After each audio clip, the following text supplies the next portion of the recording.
Hello mga ka-babes! Welcome back again to my YouTube channel. So, ngayon na lang ulit ako nag-vlog mga ka-babes. Pasensya na po at ngayon lang ako makakapag-update ulit sa inyo kung ano nang kaganapan sa pag-a-apply namin ng partner ko papuntang Europe. So, ito na nga mga ka-babes yung update ko sa inyo. So, bago ang lahat pala mga ka-babes, bago kong ikwento sa inyo, so babasahin ko yung ibang nag-comment no, sa comment section natin. Last vlog ko. So, meron nag-comment dito, "Hello po, new subscriber po ako. Paalis na rin po ako papuntang Qatar and after contract ko, plano ko din mag-cross country. Bigla ko po napanood yung vlog mo." So, nakakatuwa naman, di ba? So, thank you po dahil nag-subscribe ka po sa aking YouTube channel. And good luck po sa journey nyo papunta dito sa Qatar. At yun, meron din nag-comment na meron na po ba silang napaalis papuntang Hungary or Croatia. So, magandang tanong to. Yes po, actually meron na po silang napaalis. At yung iba, nag-waiting pa po ng visa. So, mas better po, i-follow nyo po yung kanilang Facebook account. Meron din silang TikTok account, yung One Step Services. Kaya masasabi ko talagang legit kasi yun nga, isa sa mga katrabaho ko yung napaalis nila. May nag-comment din, "Hi ma'am, nag-inquire din po ako sa One Step and same nung napag-usapan nyo sa kanila, ask ko lang po, may update na po ba sa work permit nyo?" So, ayun nga.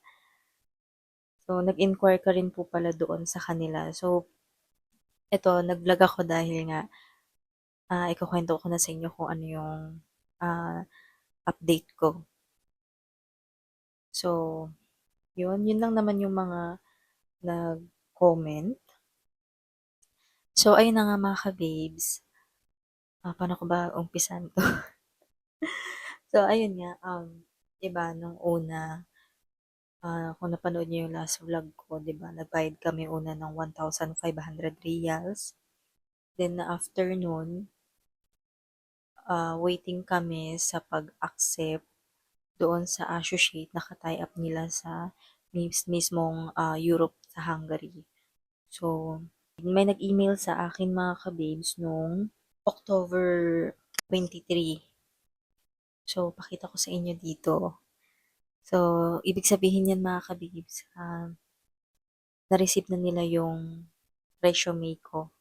So, na-accept na nila ako na nag- nag-a-apply talaga ako ng trabaho doon sa Europe, sa Hungary. So, ayun, pinagtaka ko lang kasi dun sa may nakasulat is October 20 na approve pero October 23 nila sinend sa email ko. So, gusto ko sana tanungin doon sa One Step Services kay Sir Philip kung ano ibig sabihin nun. Pero nakalimutan ko na siyang itanong kasi parang nasa isip ko na rin na baka na-delay lang, ganun. Pero doon sa partner ko, na-receive niya yung email sa kanya mismo doon sa Hungary nung October 14, 2025. So, yun. Kasi ang sabi naman sa amin ni Sir Philip na after 2 weeks, mag-email sa amin yung ka-tie up nila doon sa associate. Pero sa akin, umabot ng 3 weeks, no? Umabot siya. Pero sa partner ko, after 2 weeks yun, nag-email. So, after nun, mga kabibs, nung may nag-email sa akin, syempre tuwang-tuwa ako nun kasi finally, eto na talaga. So, pumunta ulit kami doon sa One Step para magbayad ulit another payment which is yung 3,500 Qatarial para ma-process na yung sa working permit. So, pakita ko sa inyo yung resibo kasi baka hindi kayo maniwala talaga na nagbayad ako. So, ayan siya mga kabibs. So, 3,500 yung binayaran namin. So, nakasulat talaga doon sa may resibo na para yung 3,500 para yun sa working permit para ma-process na.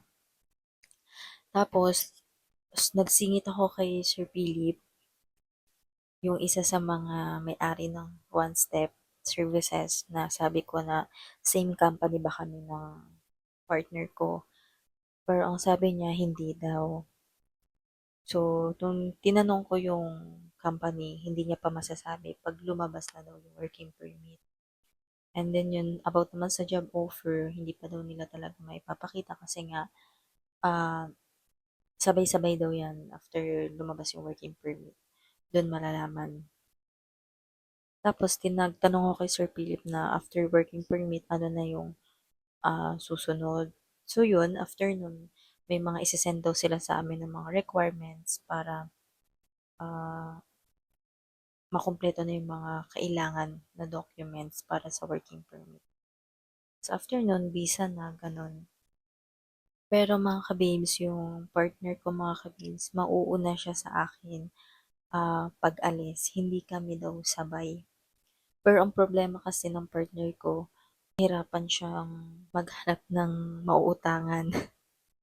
Kasi 'di ba, after kakabayad lang namin nung ano nung October 25 ng 3,500 tapos nitong November 15 magbabayad na naman siya ng another 3,500. So, nag-resign kasi siya ng trabaho, sa trabaho niya dito sa Qatar. So, biglaan din yung pag-resign niya kasi daw napapagod na siya sa biyahe kasi napakalayo na. Sa Alto Mama kasi yung workplace niya. Nainis nga ako sa kanya nung una kasi bakit siya nag-resign. Alam naman niya na nag-a-apply siya papuntang Europe. So, ayun nga, kaya ngayon namomroblema siya sa pagbabayad. So, ang sabi niya na siguro kakausapin niya na lang yung one-step services na kung pwede na ma-delay ng konti.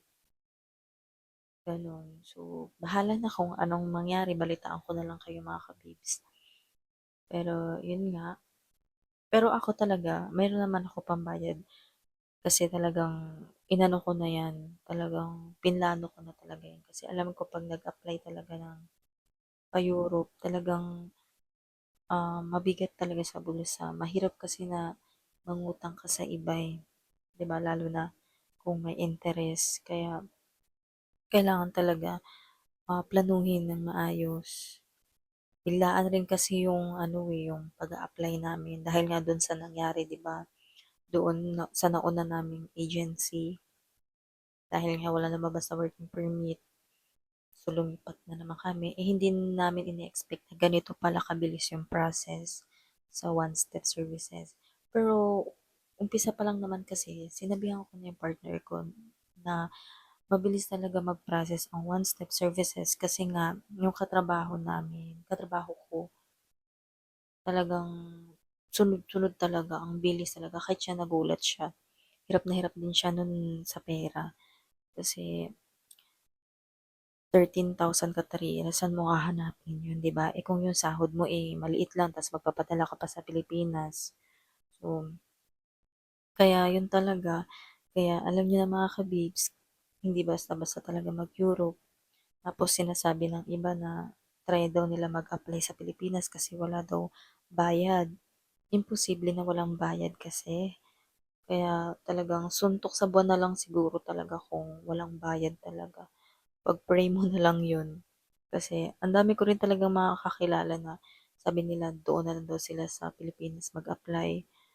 Pero ang kinagandahan kasi mga kabibs kung dito kayo sa ibang bansa mag-apply, like for example dito sa Middle East, mag-cross country kayo, pa Europe, mas okay na kasi dito mag-apply kasi at least habang inaantay niyo yung working permit niyo kasi yun naman talagang pinakamatagal na aantayin. So at least meron kang trabaho, 'di ba? Hindi katulad sa Pilipinas, tambay ka doon, waiting ka sa paglabas ng working permit mo.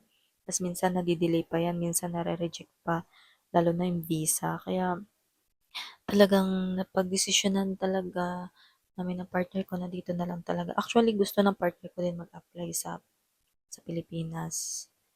Pero sabi ko, mas okay talaga kung dito tayo mag-apply sa Qatar.